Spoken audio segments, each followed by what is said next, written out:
सबसे पहले मैं आपको बता दूं कि बहुत क्लोज बात, ये जो वर्ब बेसिक का पार्ट 1 है, इसका बेसिक बिल्कुल हम लोग डिस्कस करने जा रहे हैं। वर्ब बेसिक में आई थिंक 5 और 5 3 8, कम से कम वर्ब बेसिक में 8 पार्ट होंगे। फिर वर्ब के जब हम लोग बिल्कुल मॉडरेट लेवल पर जाएंगे, उसमें लगभग 8 पार्ट होंगे। और जब वर्ब के हम एप्लीकेशंस पर जाएंगे तो लगभग उस पे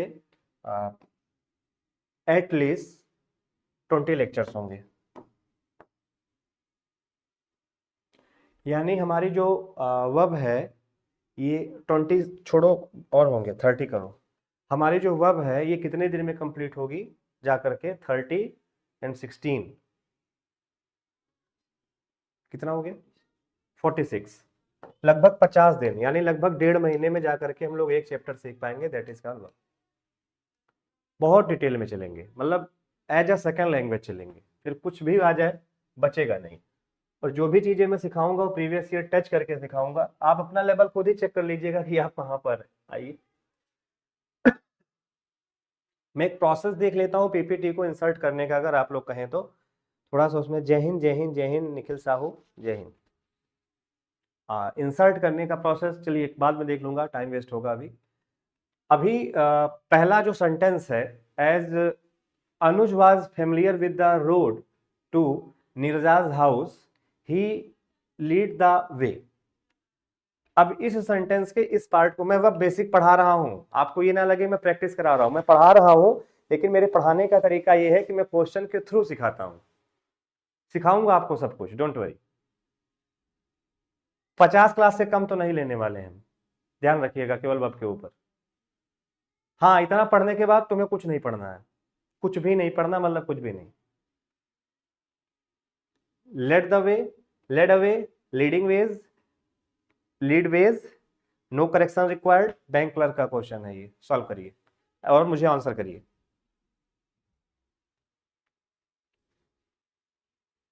राधा।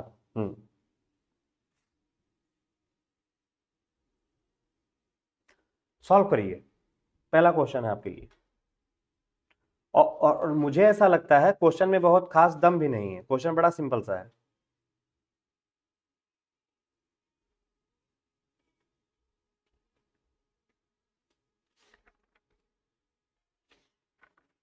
आंसर आ रहे हैं क्या?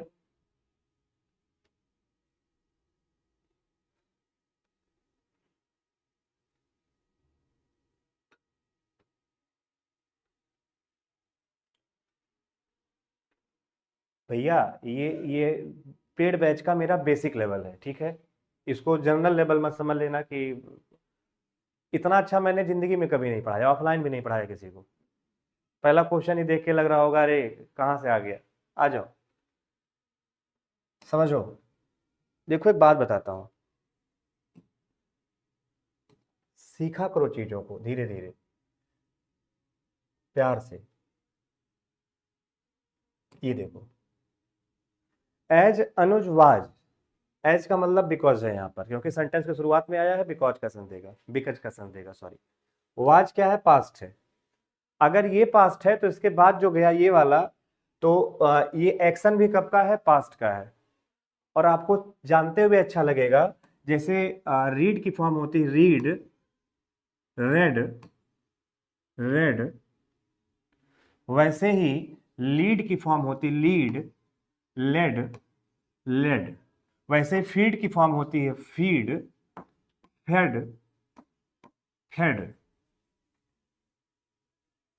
ये फॉर्म्स क्या आपको मालूम है क्या? कमेंट करिए एक बार।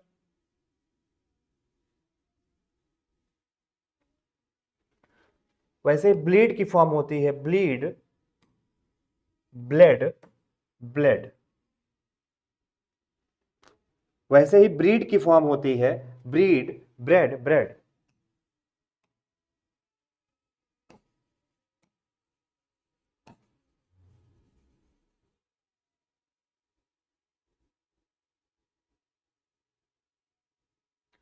ऐसे ही अगर आपने नोट कर लिया हो तो मैं और बता देता हूं, ऐसे ही लाइट की फॉर्म होती है, लाइट माने हल्का करना, लाइट, लिट, लिट।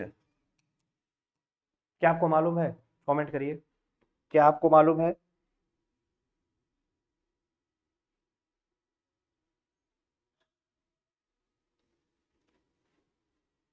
ऐसे ही स्पीड की फॉर्म होती है, speed, sped, sped, speed, sped, sped. ऐसे ही मीट की फॉर्म होती है, मीट, मेट, मेट। फॉर्म के क्वेश्चंस हैं, आई थिंक आप लोग कर पा रहे होंगे। हाँ, ऐसी सूट की भी फॉर्म हो सकती है, मुझे याद आ रहा है, सूट, कहाँ लिखूं, तुम यहां चलो, सूट, शॉर्ट, शॉर्ट। इन सारे वर्ड्स को एक कैटेगरी में रख लो, इनकी फॉर्म याद रखो, इनके फॉर्म से क्वेश्चन बनेगा तो क्या करोगे? ये फॉर्म से तो क्वेश्चन बना है, और जब इनके फॉर्म से क्वेश्चन बनता है तो बुद्धि काम करना बंद कर देती है। अब चूंकि ही के साथ तुम्हें पास्ट लिखना है, पास्ट इंडेफिनिट लिखना है, वर्ब की सेकंड फॉर्म यहां पर यूज करनी है, बड़ा सिंपल सा है। ही प्ले नहीं करते, ही प्लेड कर देते, तो लीड क्यों कर रहे हो? लेड करो ना। अब कमेंट करो कैसा लगा।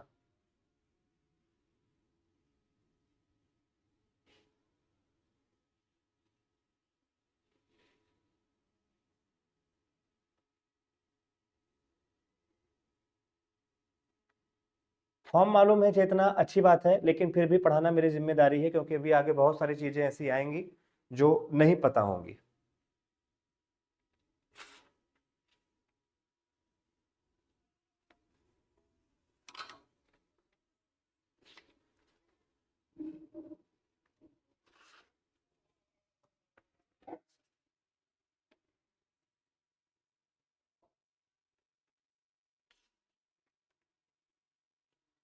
चलो,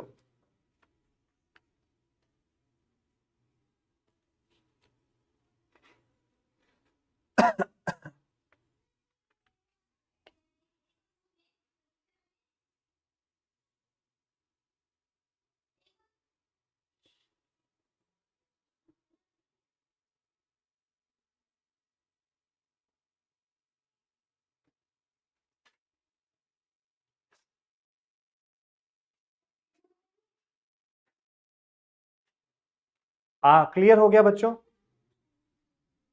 उपनयन सा Ram Ram, I think note भी हो गया होगा।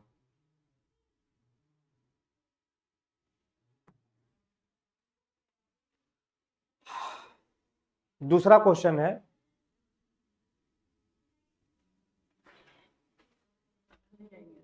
वह उनके मामा का एक्सीडेंट हो गया तो बालाजी में एडमिट करवाया गया है, तो लोग कह दिए जाने के थे। Tell him to sit here.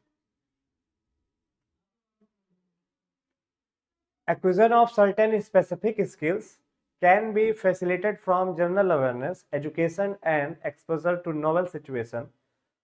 Novel का मतलब न्यू, ओके। अब इसका आंसर क्या होगा? Can be facilitated bye, may facilitate through, can be facilitated या फैसिलिटेटेड।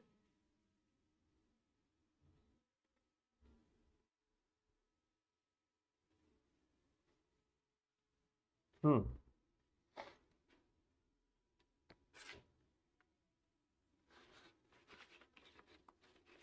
चलो बताओ जरा इसका तो आंसर।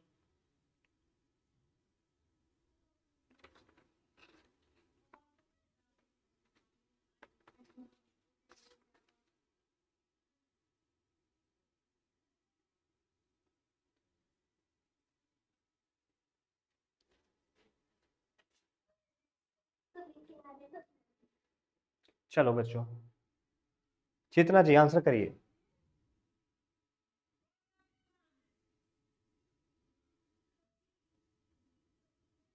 सारे बच्चे आंसर करें।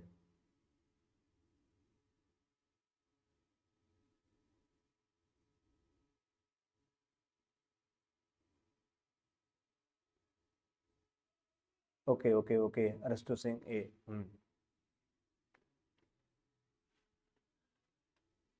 नो करेक्शन भी एक ऑप्शन है। बैंक पीओ का क्वेश्चन है। बेसिक लेवल कर रहे हैं अभी हम लोग, बेसिक पे चल रहे हैं। करिए सारे बच्चे मिल करके। पेड बैच है भैया, ये मजाक थोड़ी ना है कि सभी लोग आंसर कर लोगे। हाँ, सी आंसर कह रहे हैं परीक्षा गुरु। परीक्षा गुरु आपका नाम जान सकता हूँ प्लीज? सी बता रहे हैं। सृष्टि निगम ए। शुभम जी भी कह रहे हैं सी होगा।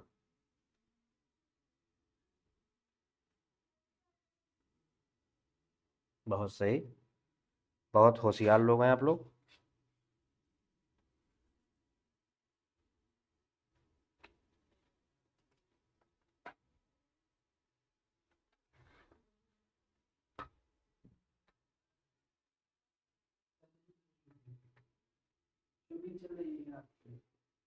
Live class, wait wait wait, come come come come, sit, wait. Ravi Sachan,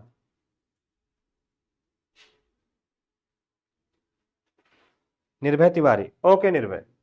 then what will be the answer for the question?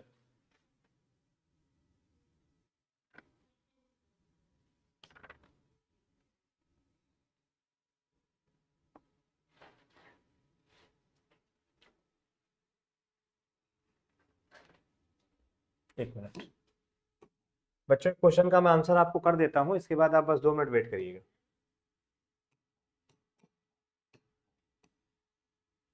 देखिए,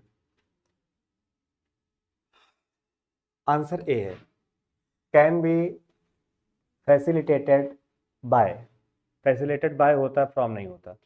अब आपको लगेगा ये प्रीपोजिशन का क्वेश्चन है। 2 वर्ड होते हैं बड़े इंपॉर्टेंट, एक होता है फैसिलिटेटेड और एक होता है फेलिसिएटेड। दोनों में अंतर कमेंट करो, कमेंट कर सकते हो। फेलिसिटेट, हाँ कमेंट करो दोनों में अंतर बच्चों। परीक्षा गुरु राधा, पापा भी देख रहे हैं हमारे, वेरी नाइस। ये पेड बैच है पापा जी, पैसा पे करना पड़ेगा।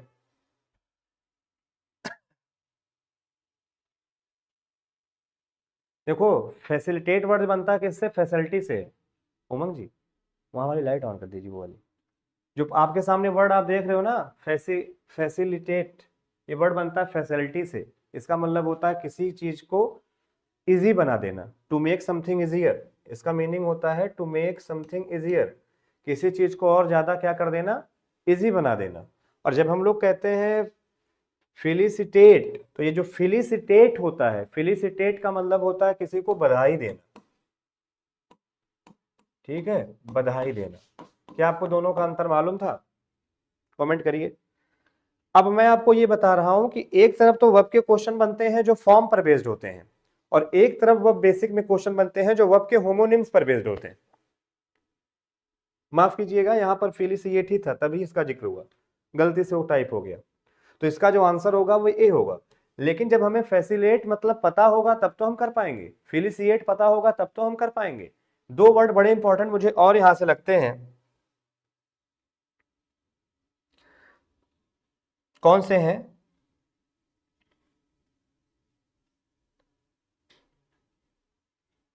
एक्स्ट्रापोलेट,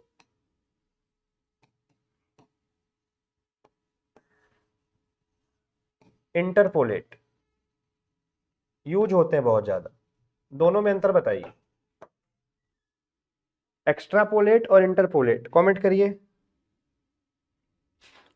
चेतना जी कमेंट करिए। एक्स्ट्रापोलेट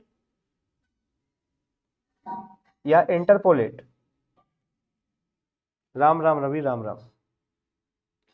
देखो, जब किसी फैक्ट के बिहाफ पर आप अनुमान लगाते हो, गेस करते हो, उसको कहा जाता है एक्स्ट्रापोलेट। और इंटरपोलेट में आप चीजों को क्या कर देते हो, जोड़ देते हो, ऐड कर देते हो, दैट इज कॉल्ड इंटरपोलेट। तो गेस करना एक्स्ट्रापोलेट और जोड़ देना इंटरपोलेट। याद हुआ? अब थोड़ी देर आप लोग ऐसे नोट कर लीजिए इन वर्ड्स को।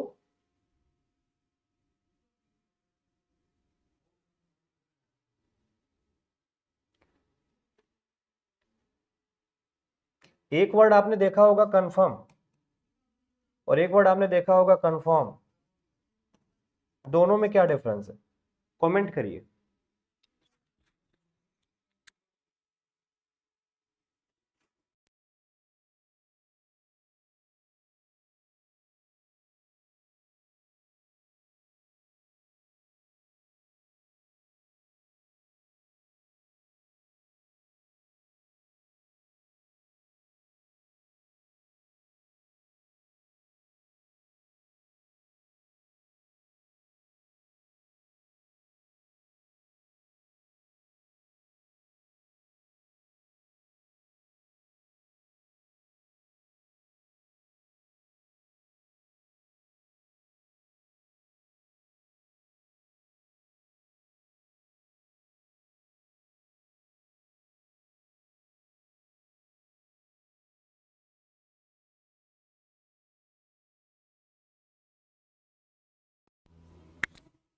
आंसर आ रहे हैं आप लोगों के?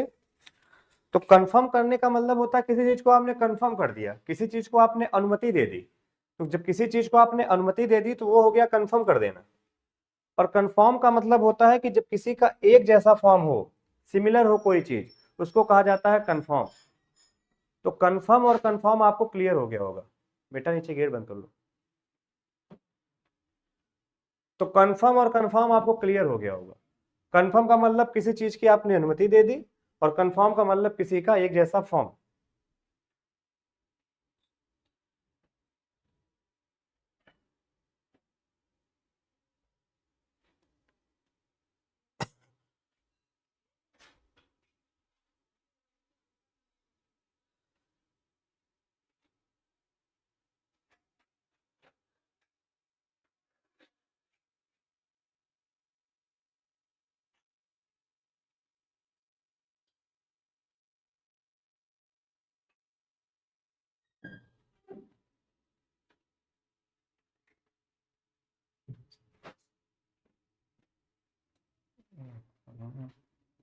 चलो एक वर्ड और लिख लेता हूं।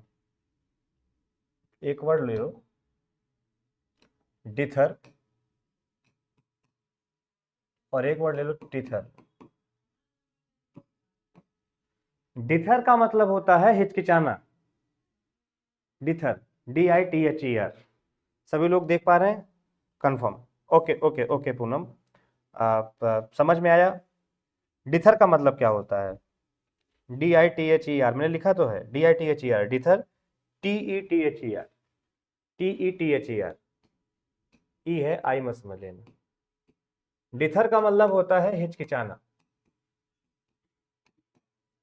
डिथर, वाई आर यू डिथरिंग? तुम क्यों हिचकिचा रहे हो? तुम क्यों हिचकिचा रहे हो? डिथरिंग, डिथर करना, हिचकिचाना, है ना? और जब कभी सेंटेंस में आप इस्तेमाल कर लेते हो किसको? आप सेंटेंस में इस्तेमाल कर लेते हो इथर को, तो फिर आप टेथर को। तो टेथर का मतलब होता है रस्सी से बांधना।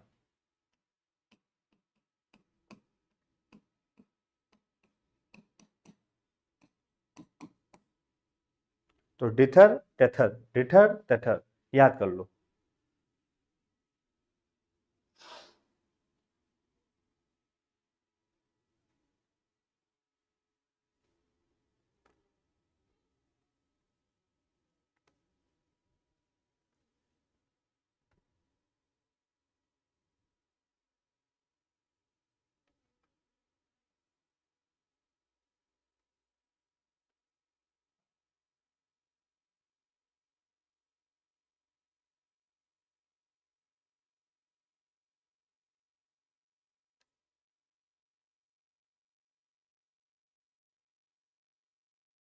चलो,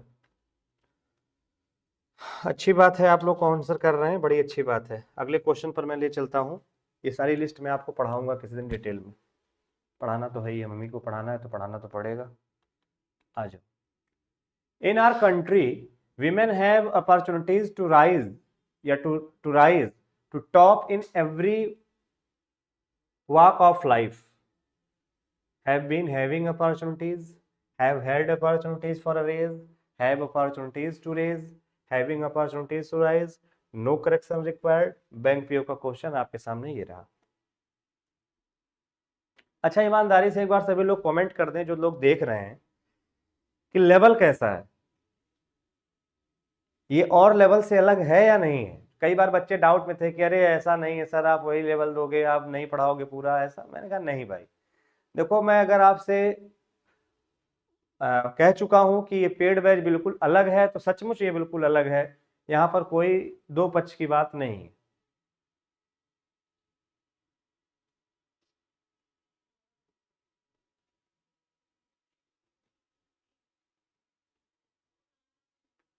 चलिए,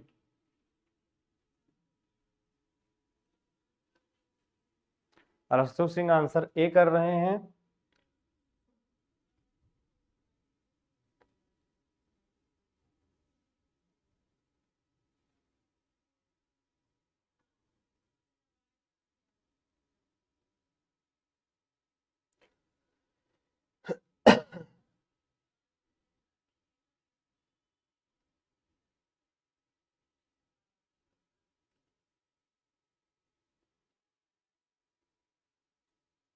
आंसर करें भाई।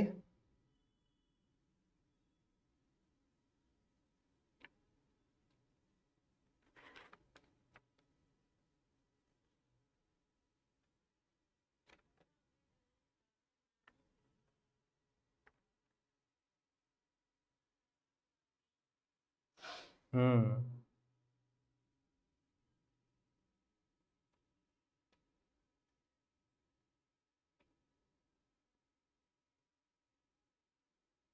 चलो ठीक है।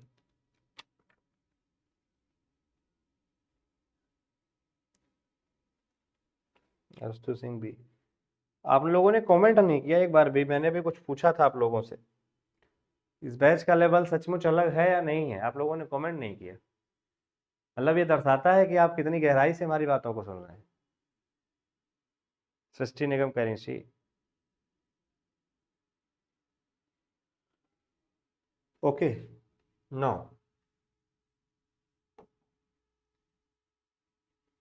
देखो कई सारे सृष्टि कह रही सी होगा, कोई कह रहा बी होगा, कोई कह रहा कुछ होगा, अच्छी बात है। आ जाओ, अगर रेज की दुनिया में चलते हैं तो आपको ले चलते हैं। देखो एक होता है राइज, एक होता है रेज, एक होता है रेज।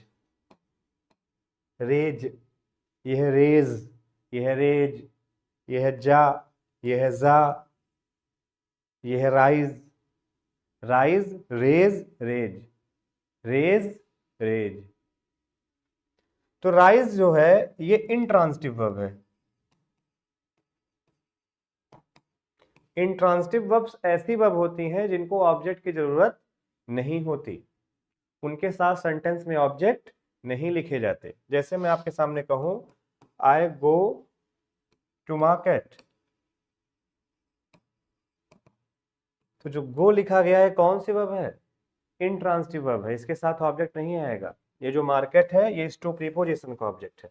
ये हमेशा ध्यान रखना, छोटे छोटे कॉन्सेप्ट नहीं पता तो जान लो कि ये इंट्रांसिटिव वर्ब है। ऐसे ही राइज कौन सी वर्ब है, इंट्रांसिटिव वर्ब है, इसके साथ ऑब्जेक्ट नहीं आता। ऑब्जेक्ट का मतलब रिप्लाई ऑफ व्हाट। जैसे अगर मैं सेंटेंस अभी आपके सामने लिख दूं,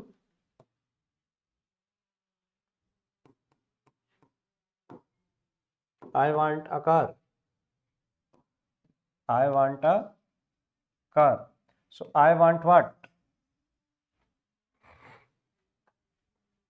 I want what, a car. मैं चाहता हूं, क्या चाहते हो भाई, कार। तो ये ऑब्जेक्ट हो गया, तो ये ट्रांसिटिव वर्ब हो गई। और जिसके साथ ऑब्जेक्ट नहीं आया वो इंट्रांसिटिव वर्ब हो गई।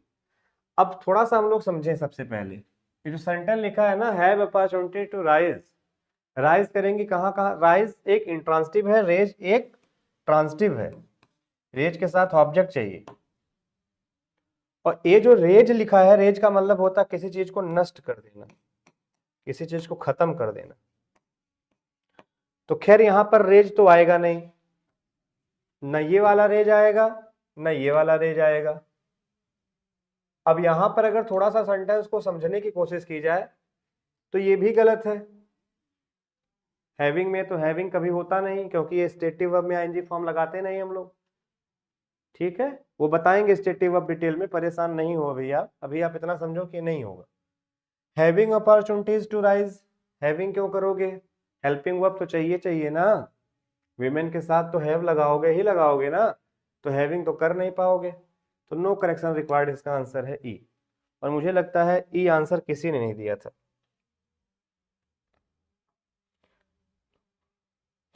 आयुष सिंह चौहान, पूनम, सृष्टि, थैंक यू सभी का, Chetna thank you, Ayush Singh Chauhan thank you, Srishti कह रही यहाँ का no no no correction is required, कोई करेक्शन नहीं करना है। कैसा लग रहा लेवल भैया, मजा आ रही है, ये पेड बैच का बेसिक लेवल है।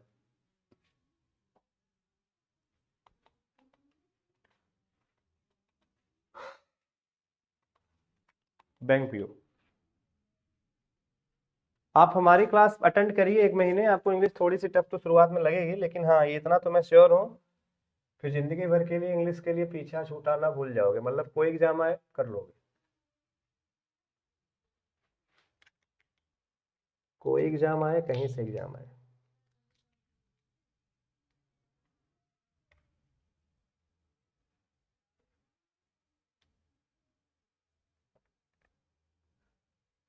सब आंसर देने में व्यस्त होते हैं, कोई इस तरह ध्यान ही नहीं देता कि करेक्शन होने की जरूरत भी है या नहीं है।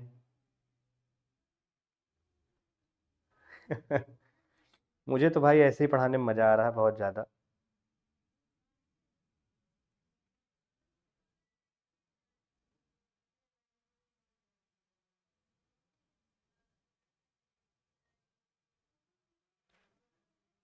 अरस्तु सिंह कह रहे हैं बी होगा, आ जाओ देख लेते हैं।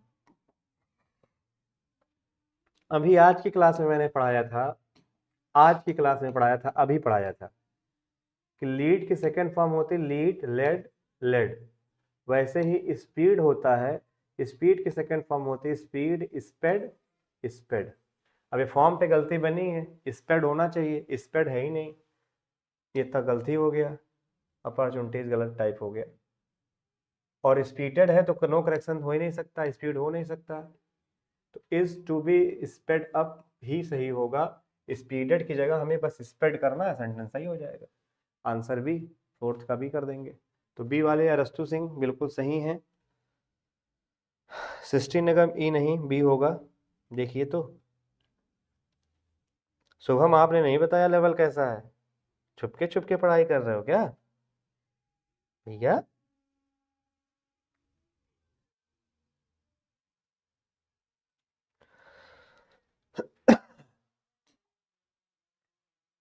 अगले क्वेश्चन पे चलते हैं हम लोग फटाफट से।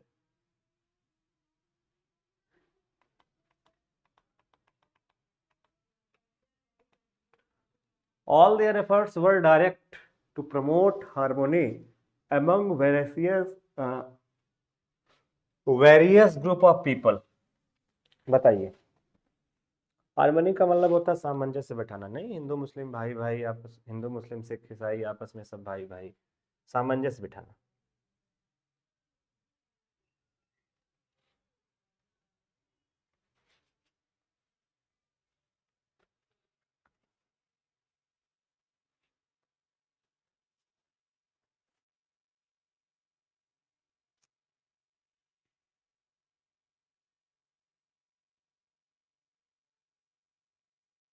एकदम बेसिक चीज है ये, क्वेश्चन नंबर जरूर मेंशन कर दिया करिए, किस क्वेश्चन का आप लोग ये बता रहे हैं, पता नहीं है मुझे।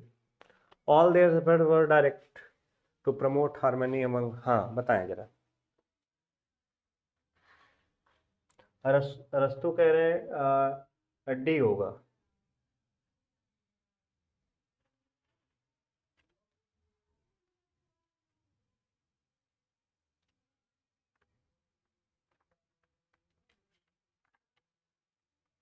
चलो देखते हैं, सबका आंसर अलग अलग है आ रहा है।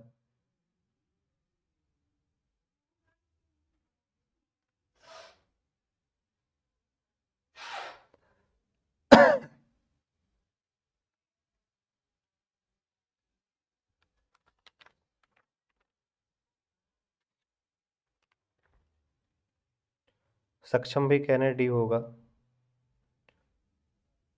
चेतना भी डी कह रही हैं, अच्छा सृष्टि भी डी कह रही हैं। हाँ, जब सभी लोग कह रहे हो तो हम भी डी ही कह देते हैं, कोई बात नहीं भाई। अब देखो आप लोग यहाँ समझ गए तो बड़ी अच्छी बात है, नहीं समझे तो और भी अच्छी बात है। जब वाज वर्ग को लिखा जाता है ना पैसिव सेंस में, तो वाज या वर्ग के साथ हमेशा वर्ब की थर्ड फॉर्म आती है। ठीक, अब ये क्यों लिखी जाती है, क्यों पैसिव फॉर्म में थर्ड फॉर्म आती है? क्योंकि वाज वर्ग के साथ आईएनजी फॉर्म भी आती है, दोनों में अंतर जान लो, काम आएगा बार बार। वाज हो वर हो इसके साथ आईएनजी फॉर्म भी आती है, और वाज हो वर हो इसके साथ थर्ड फॉर्म भी आती है।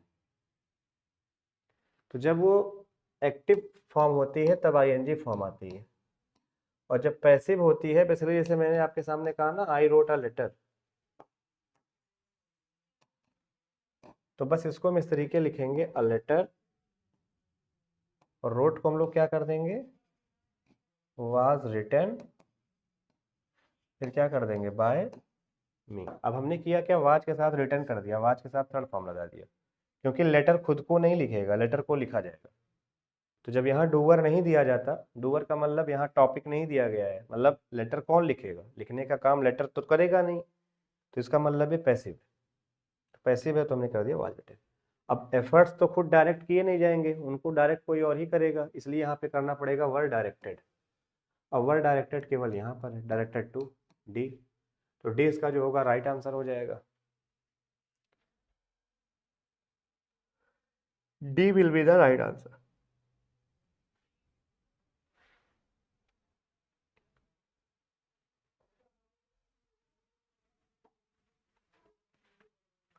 Such inequalities can be founded enshrined in the constitution of other countries also. Question number 6 answer करें। ये कहाँ का क्वेश्चन है, बैंक पीओ का ही होगा जहां तक, पीओ का ही।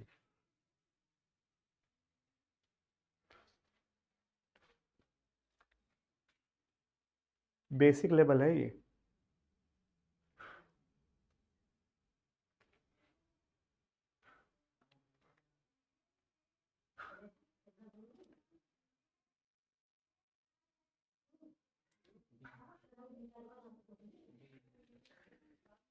What he is watching.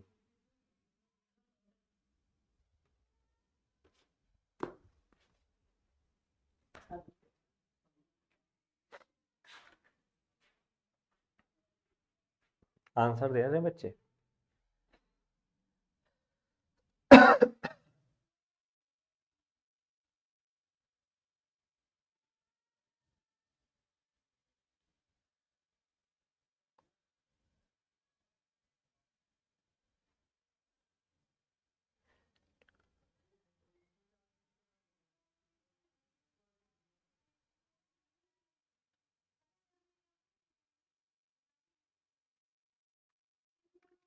चलो भाई देखा जाए।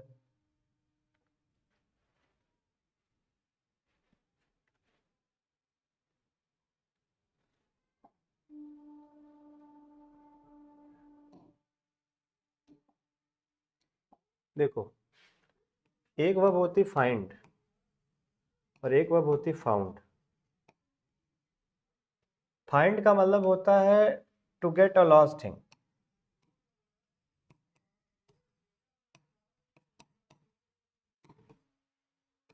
किसी खोई हुई चीज को पा जाना, that is called what, find. और फाउंड का मतलब होता है टू एस्टेब्लिश।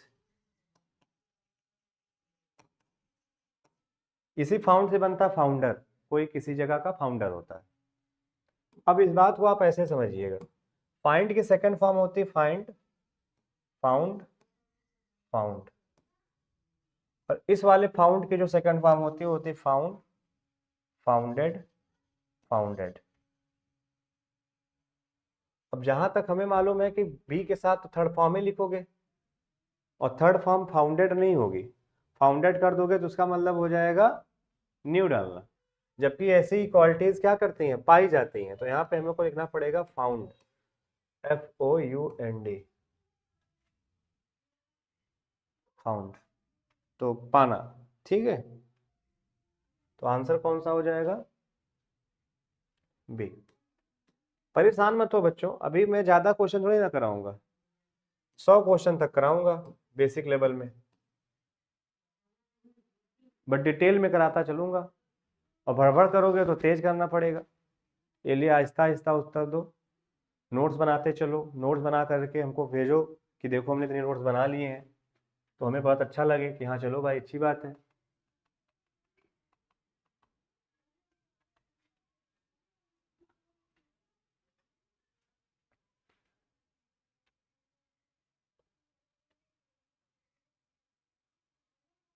चलो क्वेश्चन नंबर 7 का आंसर दो भाई।